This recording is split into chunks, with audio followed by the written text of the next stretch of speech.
আসসালামু আলাইকুম সুপ্রিয় শিক্ষার্থীরা, নবম ও দশম শ্রেণীর পদার্থবিজ্ঞান অধ্যায় 12 বিদ্যুতের চৌম্বক ক্রিয়া রাজশাহী বোর্ড 2017 সালের প্রশ্ন।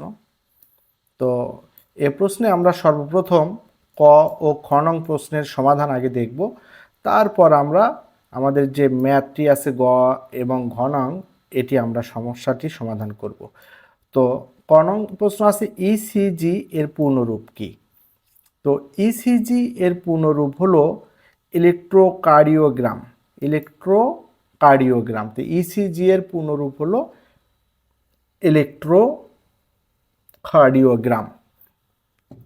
এটা হচ্ছে ইসিজির পূর্ণরূপ। তো তারপরের প্রশ্নটি আছে আমাদের, এটা ইসিজি মেশিন। এই যে এটা হচ্ছে ইসিজি মেশিন। এরপরের প্রশ্ন হচ্ছে দূর দূরান্তে তড়িৎ প্রেরণের জন্য তড়িৎ প্রবাহ হ্রাস করা হয় কেন?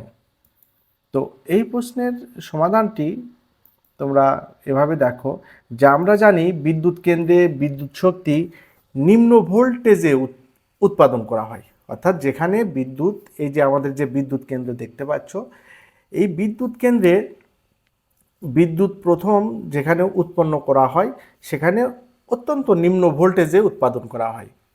তারপর এই যে আমাদের যে ট্রান্সফরমারগুলো দেখছো, পরে এই ভোল্টেজকে স্টেপ আপ ট্রান্সফরমারের সাহায্যে উচ্চ ভোল্টেজে রূপান্তরিত করা হয়। আমাদের যে নিম্ন ভোল্টেজে উৎপন্ন করা হয় সেটিকে পরে স্টেপ আপ ট্রান্সফরমারের সাহায্যে উচ্চ ভোল্টেজে রূপান্তরিত করা হয়। বিদ্যুৎ সঞ্চালনের জন্য যেসব পরিবাহী তার ব্যবহার করা হয় তাদের একটি নির্দিষ্ট পরিমাণ রোধ থাকে, অর্থাৎ আমরা যে বিদ্যুৎ পরিবহনের জন্য যে তারগুলো ব্যবহার করতে দেখা যায় সেগুলোর মধ্যে কি থাকে? রোধ হচ্ছে কি বিদ্যুৎ পরিবহনে বাধা দেয়, এরকম একটা প্রত্যেকটা তারের রোধ থাকে। তো ফলে এই রোধকে অতিক্রম করার জন্য তড়িৎ শক্তির একটি অংশ তাপে রূপান্তরিত হয়, অর্থাৎ শক্তির লস বা ক্ষয় হয়। এই লসই হলো তড়িতের সিস্টেম লস। এখন উচ্চ ভোল্টেজে বিদ্যুৎ সঞ্চালনের ফলে বিদ্যুৎ গ্রিড তথা পরিবাহী রোধের কারণে যে লস হয় তা অনেকাংশে কমে যায় উচ্চ ভোল্টেজের কারণে। যদি উচ্চ ভোল্টেজে এটি প্রেরণ করে, অর্থাৎ প্রথমে যে বিদ্যুৎ আমাদের উৎপন্ন হলো সেটি হলো আমাদের নিম্ন ভোল্টেজে, তারপরে স্টেপ আপ ট্রান্সফরমারের মাধ্যমে এটা উচ্চ ভোল্টেজে আমরা তারের মধ্য দিয়ে যদি প্রবাহিত করি তাহলে আমাদের সিস্টেম লসটা অনেকাংশে কমে যায়। একটি নির্দিষ্ট পরিমাণ বিদ্যুৎ শক্তির জন্য উচ্চ ভোল্টেজে বিদ্যুৎ সঞ্চালনের ফলে তড়িৎ প্রবাহের মান কম হয়। এর ফলে রোধজনিত লসের পরিমাণও কমে যায়। তাই আমরা বলতে পারি যে এজন্যই দূর দূরান্তে তড়িৎ প্রেরণের জন্য ভোল্টেজ বৃদ্ধি করে তড়িৎ প্রবাহ হ্রাস করা হয়।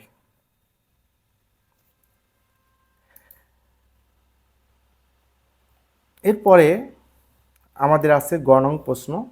তো এটা খ নং প্রশ্নের উত্তর আমাদের হয়ে গেল যে দূর দূরান্তে তড়িৎ প্রেরণের জন্য তড়িৎ প্রবাহ হ্রাস করা হয় কেন, সেটা আমরা বুঝলাম। তারপরে দেখো চিত্রে এ হতে এক্স এর মান বের করতে হবে। এই যে এক্স এর মান বের করতে হবে। এখানে ইপি মুখ্য কুণ্ডলীর ভোল্টেজ দেওয়া আছে, মুখ্য কুণ্ডলীর পাক সংখ্যা দেওয়া আছে, আবার গৌণ কুণ্ডলীর পাক সংখ্যা দেওয়া আছে, গৌণ কুণ্ডলীর ভোল্টেজ বের করতে হবে। তো এর জন্য আমরা যে সূত্রটা জানি সেটা হলো, দেখো এই যে আমরা যে সূত্রটা জানি ইপি বাই ইএস, অর্থাৎ মুখ্য কুণ্ডলীর এবং গৌণ কুণ্ডলীর ভোল্টেজের অনুপাত তাদের পাক সংখ্যার অনুপাতের সমান। এখানে আমাদের মুখ্য কুণ্ডলীর ভোল্টেজ কত দেওয়া আছে? আমাদের মুখ্য কুণ্ডলীর ভোল্টেজ দেওয়া আছে হচ্ছে 12 ভোল্ট,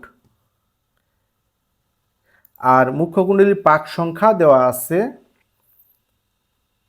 100, এবং গৌণ কুণ্ডলীর ভোল্টেজ দেওয়া আছে প্রশ্নে 180, এটা ভোল্ট হবে, সরি গৌণ কুণ্ডলীর পাক সংখ্যা আছে 180, এটা পাক সংখ্যা।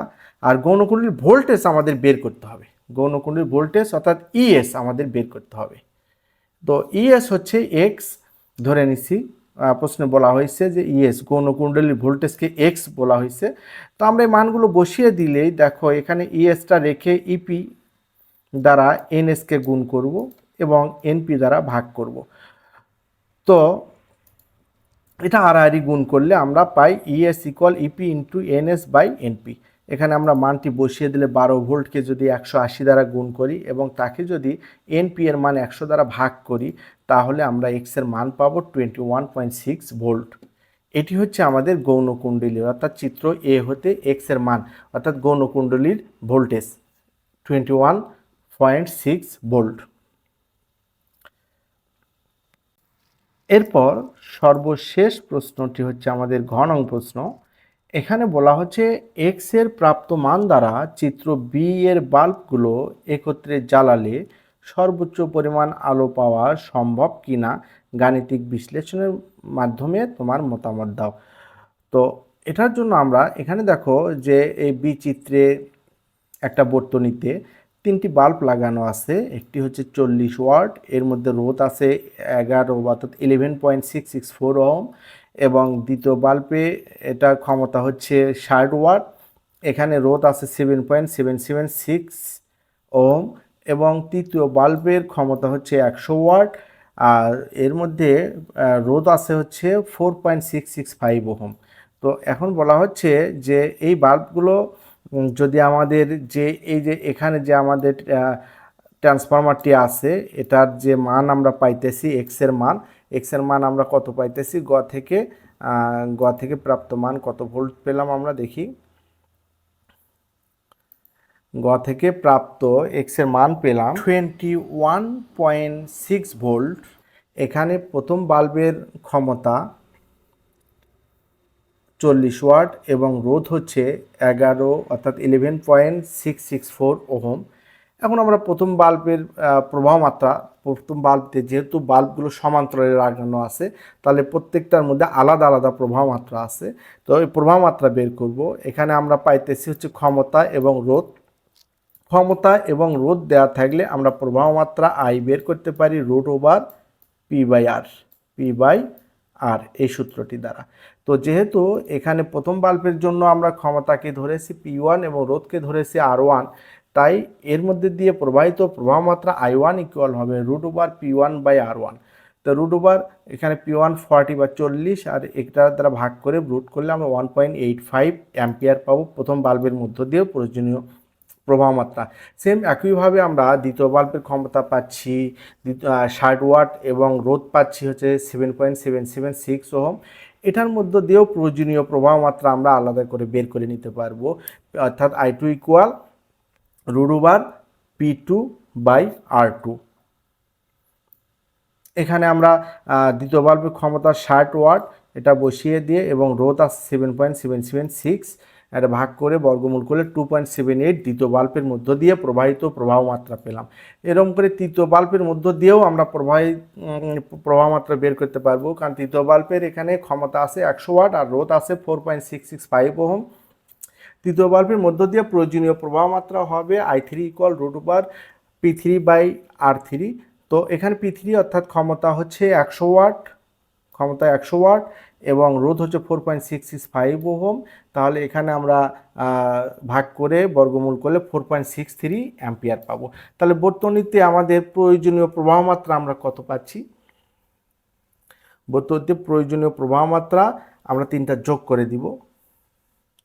তাহলে বর্তনীর জন্য আমরা প্রয়োজনীয় প্রবাহ মাত্রা পাচ্ছি হচ্ছে 9.26 অ্যাম্পিয়ার। এটা যোগ করলে আমরা এটা পাবো।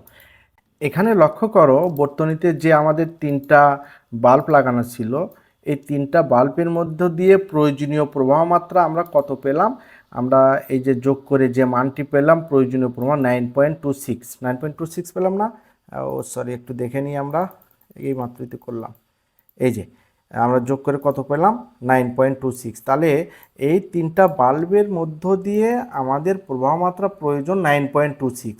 এখন এখানে যে আমাদের ভোল্টেজটা দিচ্ছে এই ভোল্টেজের কারণে এই 3টি ডিভাইসের মধ্য দিয়ে প্রবাহ মাত্রা কত প্রবাহিত হবে সেটা আমরা জানবো। এর জন্য এই 3টি রোধের আমরা তুল্য রোধ বের করে নিব। এই তিনটি রোধ পরস্পর সমান্তরালে লাগানো আছে।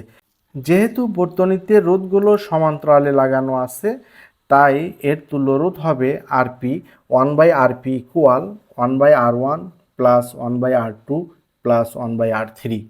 তো এখানে R1, R2 এবং R3 এর মান বসিয়ে দিব।